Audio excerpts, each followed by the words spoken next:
Hey, what is up guys? Welcome to your second tutorial on how to make a animation with Blender. Well, today I'm going to be teaching you probably a little bit more in the edit mode and maybe some extra stuff. But for now, I just want to tell you something.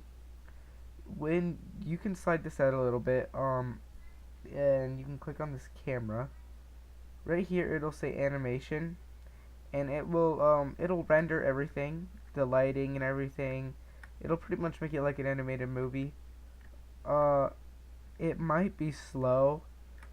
The laptop I'm using right now is probably it's really slow. It like every 10 seconds it renders like one frame.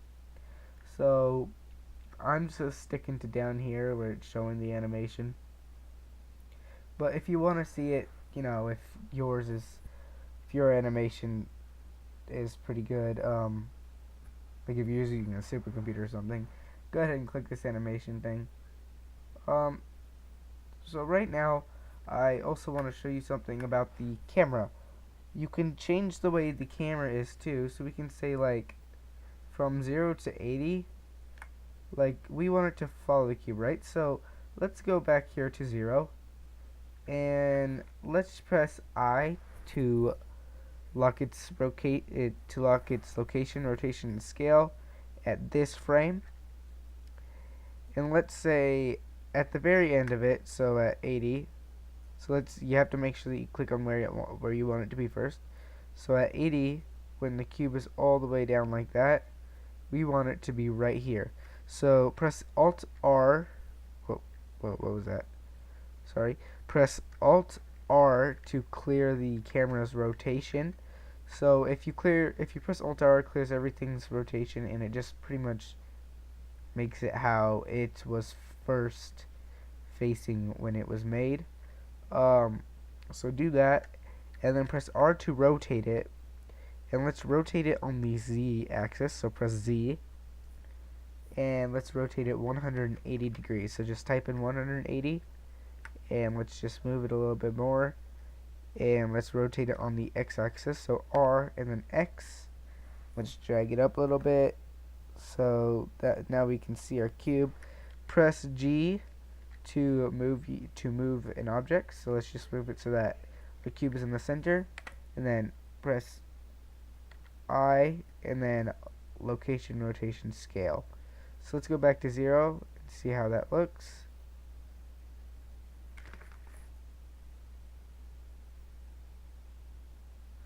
Okay, it didn't look too good. We can always go right here to like 20 and move it again so that it's looking at the cube. So let's press R, X, double tap a letter to make it so that its local axis is what we're rotating it on. Local axis is you'll see that this is the global axis. So this is X right here, this red line is X, this is Y, this green line, and Z is up and down. So no matter what, we'll be moving on the X axis. But if we go down here and we change this to local, you'll see that this is its Y axis, this is its Z, and this is its X.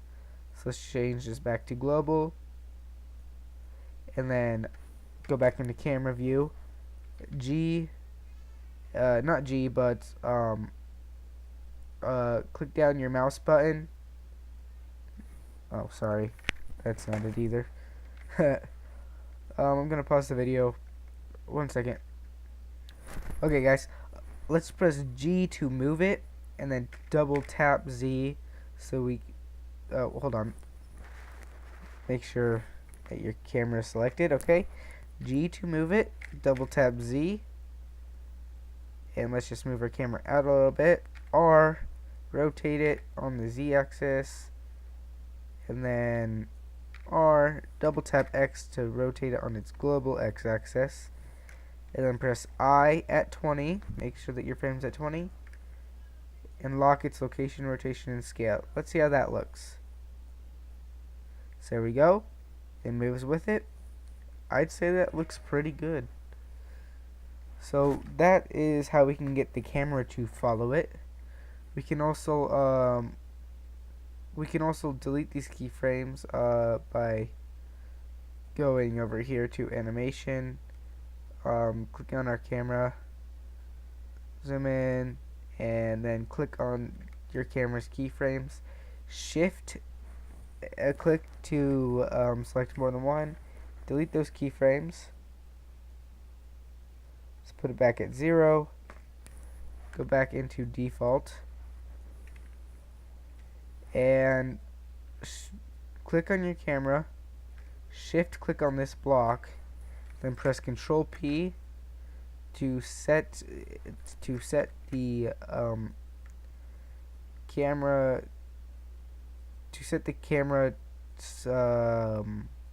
parent to this block. So if this block moves, so does that camera. So let's go back to 0, go into camera view, RXX,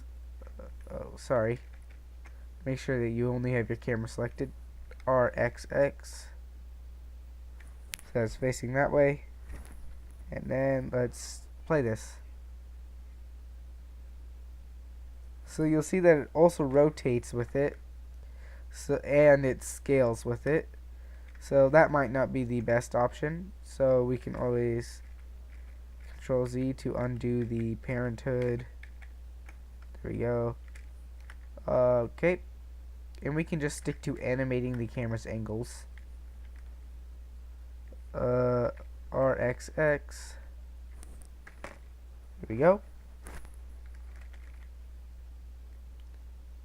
GZZ.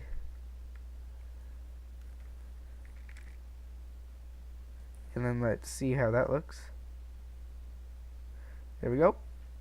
So let's talk a little bit more about edit mode. So let's go into edit mode, and let's drag the frame back here so we can see it in full scale mode, or just in full scale. Okay. Another thing that I'd like to introduce to you is K. So when you press K, it brings up this knife. What you can do is you can click on like an edge or something, and this pretty much lets you define whatever kind of cut you want.